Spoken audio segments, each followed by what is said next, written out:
내 이름은 이시구로 시냐. 24살의 너무나도 평범한 회사원이다. 이번 이야기는 우리 부모님의 참담한 최후에 대한 내용이다. 때는 내가 고등학교 시절로 거슬러 올라간다. 그 당시 나는 우리 동네에서 꽤 유명한 고등학교에 다니고 있었고 나름 공부도 잘하는 학생이었다. 하지만 아빠와 엄마는 내게 항상 이런 말을 하셨다. 넌 정말 공부머리가 없구나. 어쩌다 이렇게 공부 못하는 아이로 자란 걸까? 다시 말하지만 나는 나름대로 공부를 잘하는 학생이었다. 성적은 체육 빼고 모두 S였고 전국 모의고사에서도 상위권을 유지했었다. 학교에서도 우리 학교에서 영어를 제일 잘하는 학생은 이식으로 바로 너야. 꿈이 외교관이니? 아주 기대되는구나. 와 같은 평가를 받고 있을 정도였다. 그런데 왜 부모님은 나를 깎아내렸을까? 그 이유는 나보다 7살 어린 내 동생 미카의 존재가 컸기 때문이다. 내 동생은 특출난 영재였다. 아직 초등학교에 가지도 않았는데 읽고 쓰기를 다 할 줄 알았고 구구단도 마스터했다. 여기서 제일 중요한 건 그 누구도 알려준 적이 없었다는 것이다. 네 어려운 걸 어떻게 한 거니? 오빠 교과서에서 봤어요. 그냥 한번 본 건데 그걸 외웠단 말이야? 다른 사람들도 다 그렇게 외우는 거 아니야? 이 역대급 발언은 지금도 잊히지가 않는다. 가족 모두가 여동생의 천재성을 알게 된 대목이었기 때문이다. 동생의 학습 속도는 멈출 줄 몰랐다. 그 중에서도 수학은 제정신인가 싶을 정도로 잘했다. 전국 상위권 성적을 받았을 뿐 아니라 초등학생이 고도의 프로그래밍도 능숙하게 다룰 줄 알았으니까.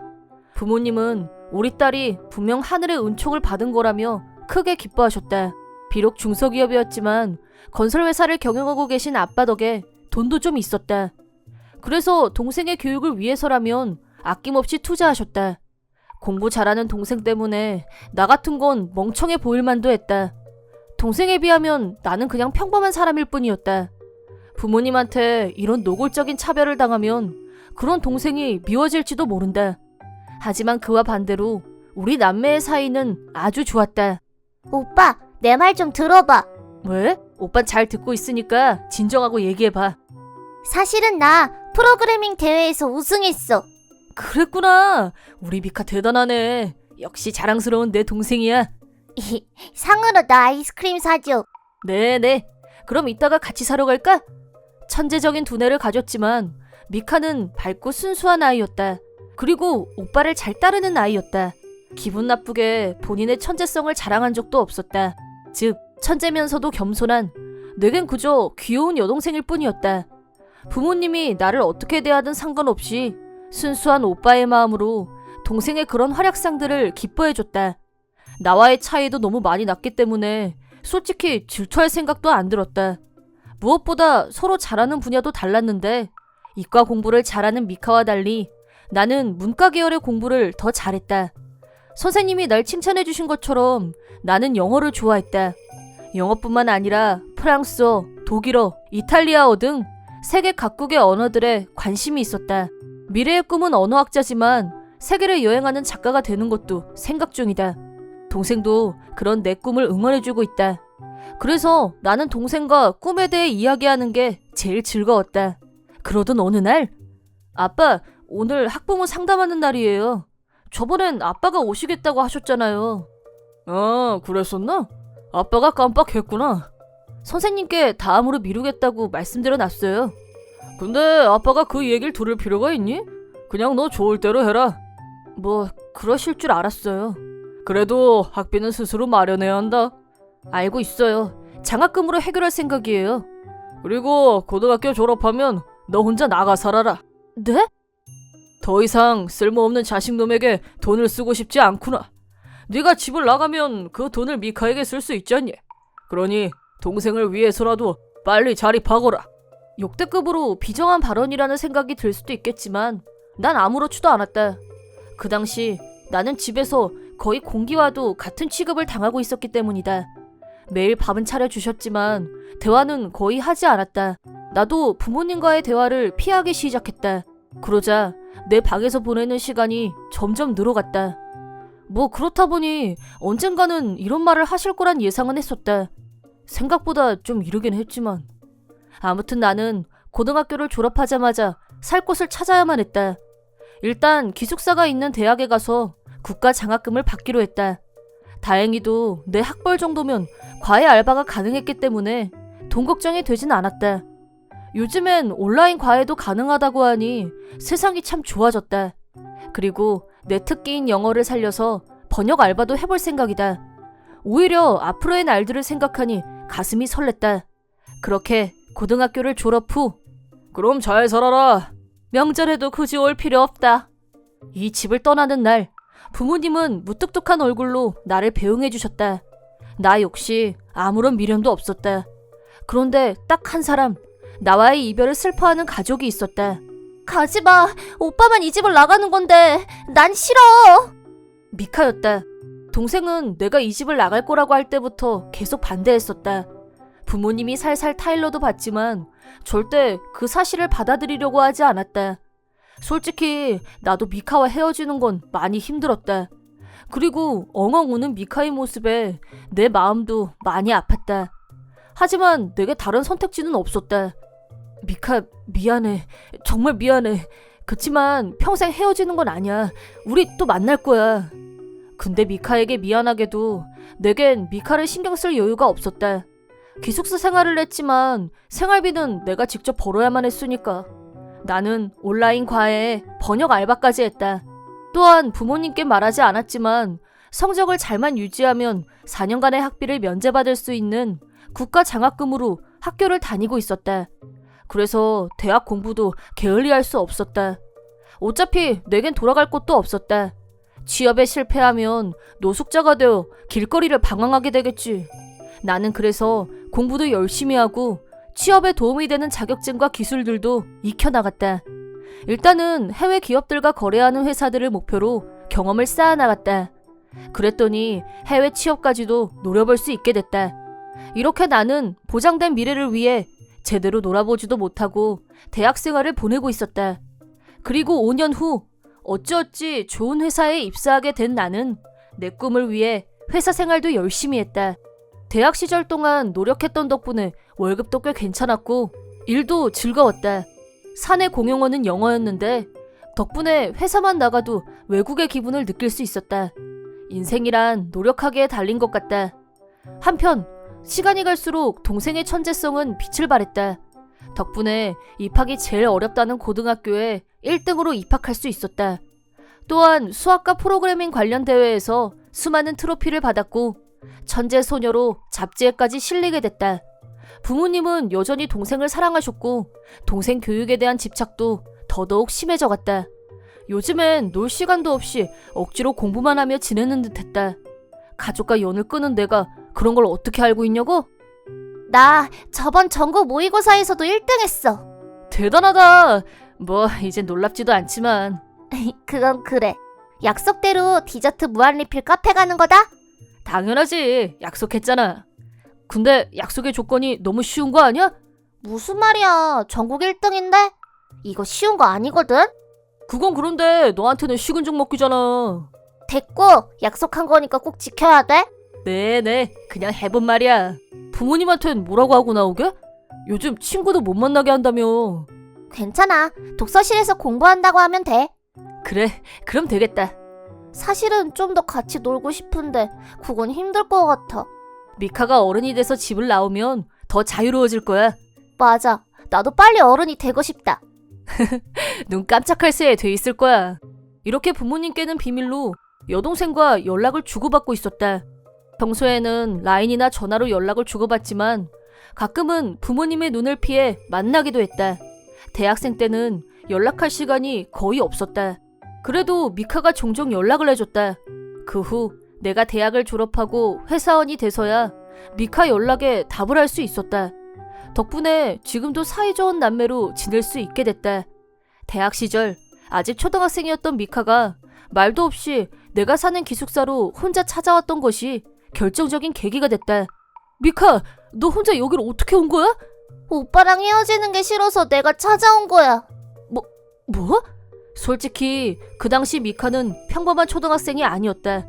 그렇기 때문에 미카 혼자 내가 사는 기숙사를 찾아오는 것 정도는 쉬운 일이었다. 나는 일단 동생의 이야기를 들어보기로 했다. 부모님은 자신에게 잘해주시지만 그건 자신의 재능만을 사랑하는 것일 뿐 미카를 미카로만 봐주는 건 오빠인 나밖에 없다고 했다. 그 무엇보다 오빠와의 시간이 제일 소중하다는 말까지. 이런 기특한 이야기를 듣고도 마음이 안 움직일 오빠는 없지. 그래서 내 연락처를 알려주고 언제든 연락할 수 있도록 해준 것이다. 하지만 동생과 만난 날을 기점으로 동생과의 연락이 끊어지고 말았다. 내 이름은 이시구라 미카. 17살의 여고생이다. 매일매일 학교 공부와 학원 공부로 바쁜 나날을 보내고 있다. 그런 나의 유일한 힐링은 오빠와 이야기를 하는 것이었다. 짬을 내서 전화나 라인으로 대화를 하거나 오빠와 만나서 시시콜콜한 이야기를 하는 것이 나의 유일한 낙이다. 어렸을 때부터 나를 평범한 아이로 대해줬던 건 오빠뿐이었다. 또한 오빠는 내 천재성을 당연하게 생각하는 주변 사람들과는 달리 내가 좋은 성적을 받아오면 꼭 칭찬해줬고 상을 달라고 조르면 꼭 사줬었다. 나 때문에 항상 부모님께 혼이 났지만 내게 화풀이를 한 적도 없었다. 그저 귀여운 동생으로 나를 예뻐해주고 잘 보살펴줬었다. 나는 상냥하고 노력파인 오빠를 좋아했고 존경했다. 그래서 솔직히 오빠를 홀대하는 부모님이 싫었다. 고등학교를 갓 졸업한 오빠를 집에서 내쫓았으니까. 쫓아내기 전에도 부모님은 오빠를 없는 사람 취급했었다. 나는 부모님의 비도덕한 행동들을 절대 잊지 않을 것이다.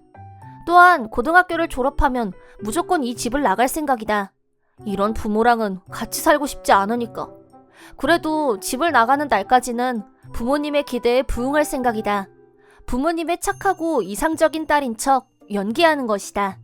그러던 어느 날 엄마에게서 한 통의 라인을 받았다. 미카야, 너 지금 어디니? 독서실이요. 어제도 말했잖아요. 이제 집에 가려고 일어났어요. 거짓말 마. 사실은 디저트 무한리필 가게에 있잖아? 네? 요즘 네 행동이 수상해서 네 폰에 GPS를 깔았어. 네? 저 몰래요? 네가 잘못해놓고 엄마한테 따지려고 하는 거니? 죄송해요. 친구랑 간 거예요. 또 거짓말하는 거니? 사실은 신야 만나러 간 거잖아. 네 핸드폰에 신야 번호도 있었고 신야랑 주고받은 라인 기록도 다 확인했어. 제 폰까지 훔쳐보신 거예요? 어쩔 수 없잖니? 이게 다 널 위해서니까. 근데 아직도 그런 놈이랑 어울려 다니니? 너한테 실망이다. 아무튼 집에 와서 얘기하자. 오늘 일은 아빠한테도 다 말할 거야. 그 후 엄마는 내 핸드폰을 압수해갖고 오빠의 번호도 지우셨다. 아빠도 그런 쓸모없는 놈은 잊어버려! 라며 나를 호되게 혼내셨다. 그뿐만 아니라 핸드폰도 매일 확인했고 GPS 감시도 더 철저히 하셨다. 이젠 외출조차도 허락하지 않으셨다. 내가 거짓말로 오빠를 만나러 간 건 사실이다. 하지만 그렇다고 공부를 소홀히 한 것도 아니었다. 오히려 부모님의 기대를 뛰어넘는 결과만 받아왔었다. 하지만 그런 내게 돌아온 건 이런 생활은 그냥 감옥이나 다름없었다. 이젠 내 인내심도 바닥이 나버렸다. 나는 부모님의 꼭두각시가 아니라고. 그래서 이 집을 나가는 시기를 더 앞당기기로 했다. 이 집을 나가서 오빠와 단둘이 살겠어. 그리고 나는 오빠를 업신여긴 진상부모에게 복수하기로 마음먹었다. 지금까지 착한 딸을 연기하며 쌓아왔던 신뢰를 사용할 때가 온 것이다. 나는 먼저 아빠에게 어떤 부탁을 드리기로 했다. 아빠, 요즘 격리 볼 사람이 없다고 하셨죠? 제가 좀 도와드릴까요? 학교에서 부기 자격증도 따뒀거든요. 일을 하겠다는 내 말에 아빠는 잠시 떨떠름한 표정을 지으셨다. 부탁드려요. 저도 효도하고 싶어요. 그래? 넌 정말 착한 딸이구나. 그쵸? 마음에도 없는 내 한마디로 아빠를 설득하는 데 성공했다. 내가 무슨 생각을 하고 사는지 관심도 없던 아빠를 속이는 건 아주 쉬웠다. 이렇게 나는 아빠 회사 잡입에 성공했고 복수를 위한 첫 번째 관문도 클리어했다. 내 진짜 목적은 효도가 아니었다. 이 회사에 부모님을 파멸시킬 히든카드가 숨어 있었기 때문이다. 그리고 몇 개월 후, 여보, 아까부터 계속 전화가 오는데 무슨 일이 생긴 거예요? 조용히 좀 해봐. 나도 이게 무슨 일인지. 라고 하며 말다툼을 하고 있었는데 그런 둘 사이를 누군가가 방해라도 하듯 현관문 벨이 울렸다. 이사구로 다카노부시 맞으시죠? 당신을 뇌물죄 혐의로 체포합니다. 서로 함께 가주셔야겠습니다. 이렇게 아빠는 체포됐다. 아빠 회사와 어느 지역의 시장 사이에 정경유착이 발각된 것이다. 물론 이를 밝혀낸 건 바로 나다. 사실은 몇 년 전 아빠가 그 시장을 우리 집에 초대한 적이 있었다. 우연히 둘의 대화를 엿듣게 됐는데 그 내용은 누가 들어도 어두운 뒷거래의 대화였다. 그걸 생각해낸 나는 복수에 이용할 목적으로 아빠를 설득해서 회사에 잠입한 것이다. 그랬더니 수천만 원 이상의 출처가 불분명한 돈들이 쏟아져 나왔다. 게다가 아빠와 그 시장이 주고받은 메일에는 뇌물을 가리키는 확실한 내용들이 적혀 있었다. 나는 이 증거들을 언론사와 경찰에 제보했다. 물론 내가 제보했다는 사실은 비밀이었다. 그 후 나는 시간에 모든 걸 맡겼다. 언론사는 뇌물의 정황을 대서특필해서 모두를 놀라게 했다. 동시에 경찰도 행동을 개시했다. 아빠와 시장이 경찰 조사를 받게 됐고 내 복수도 순조롭게 진행되어 갔다. 아빠는 체포됐고 재판도 받게 됐다. 옥살이를 면했다 해도 전과자가 될 처지였다. 물론 회사도 망하게 되겠지. 집에 남겨진 엄마는 언론사의 취재 요청과 회사 거래처 사람들의 비난을 들어야만 했다. 동네 엄마들 사이에서도 왕따가 됐으며 친구들도 모두 떠나간 모양이었다. 그렇게 하루하루를 보내다 정신이 이상해졌고 결국엔 증발하듯 모습을 감춰버렸다. 한동안 연락이 뜸하다 싶었더니 이런 일이 일어날 줄이야. 그래서 말인데 내가 지금 보호자가 없잖아. 앞으로 오빠네 집에서 지내도 될까? 그래, 당연하지. 지금 데리러 갈게. 근데 아빠도 참 경솔하다. 그렇게 위험한 증거들을 대충대충 관리하다니. 그렇진 않았어. 이중장부 서류의 데이터 보안도 엄청 삼엄했었고 메일도 다 삭제돼 있었어. 그럼 어떻게 증거를 모은 거야? 어떻게라니. 데이터 보안은 아빠 컴퓨터를 해킹해서 풀었고 메일 데이터는 다 복구시켰지. 그게 말이 쉽지. 그런 건 아무나 못하잖아. 하긴 너한텐 쉬웠겠다. 내 동생이지만 정말 무섭다니까. 어? 그 말 말고 다른 할 말은 없어? 정말 고생 많았어. 미카는 내 자랑스러운 동생이야. 오빠 고마워. 이번엔 호텔 디저트 뷔페로 부탁해요. 아무렇지 않게 엄청난 일을 벌인 내 동생. 아무래도 부모님은 본인들 손으로 괴물을 키워냈을지도 모른다. 물론 귀여운 내 동생임에는 변함이 없다. 하지만 사람들은 천재 소녀의 가족 박살내기, 감춰진 오빠의 존재, 이식으로가의 모든 것, 증발한 엄마의 근황 등등 온갖 근거 없는 이야기들을 퍼뜨리며 떠들썩했다. 하지만 가족 일로 주목을 받는 건 이미 익숙했다. 다행히도 우리 집은 아직 언론에 노출되진 않았지만 그래도 동생을 위해서 경비가 더 삼엄한 집으로 이사를 가기로 했다. 동생도 이사한 집으로 들어왔고 현재는 둘이서 즐겁게 지내고 있다. 근데 학교 생활은 괜찮겠어? 아빠가 체포됐잖아. 혹시 왕따 당하는 거 아니야? 괜찮아. 오히려 친구들이랑 놀 시간이 더 늘어나서 다들 좋아하던데? 내가 평소에도 우리 부모님이 얼마나 쓰레기인지 계속 말하고 다녔거든. 그래? 물밑 작업까지 해놓을 줄이야. 대단한데? 나중에도 그런 기지는 너한테 도움이 될 거야. 당연하지. 하지만 절대 천재를 화나게 해서는 안 된다는 교훈을 얻은 사건이기도 했다. 이 천재 동생을 이겨낼 방법은 좀처럼 없으니 말이다. 그러고 보니까 이제 곧 미카 생일이네?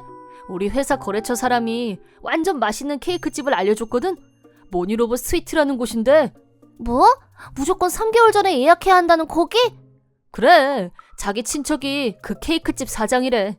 감사의 뜻으로 미카 생일날에 생일 케이크를 배달해주겠다고 하더라? 와, 대박! 인생에서 제일 멋진 생일날이 될 것 같아. 그래? 지금까지 부모님한테서 더 좋은 선물도 많이 받았을 거 아니야. 아니, 전혀. 생일날에도 맨날 똑같은 밥상이었고 선물도 컴퓨터나 참고서 같은 것만 받았었어. 그랬구나. 그런 선물은 여고생한테 일도 안 먹히긴 하지. 내 생일날 모니로봇랜드에서 모니로봇 케이크를 먹는 게 꿈이었어. 그럼 이번에 그거 다 해보자. 오빠가 그 꿈을 이뤄줄게. 지금까지 미카 생일을 한 번도 축하해준 적이 없었잖아. 앞으로는 오빠가 축하해줄게. 미카한테 남친이 생길 때까지만. 진짜? 우와, 남친은 최대한 늦게 사귀어야겠다. 야, 남매 콤플렉스 있는 여자는 인기 없다. 오빠야말로 남매 콤플렉스면서? 이렇게 우리 남매는 즐거운 마음으로 저녁을 먹었다. 설마 내게 이런 행복이 찾아올 줄은 생각도 못했다. 나는 최악의 부모님을 만났기 때문에 한 번도 감사하다는 생각을 해본 적이 없다. 그래도 미카를 이렇게 훌륭하게 키워줘서 고맙다는 말은 하고 싶다. 올바른 방법이라고 할 순 없지만 부모님 나름대로 미카를 사랑했을 테니까. 앞으로는 내가 오빠 겸 보호자니까 미카가 어엿한 성인이 될 때까지 내 역할에 최선을 다할게. 나야말로 잘 부탁해요.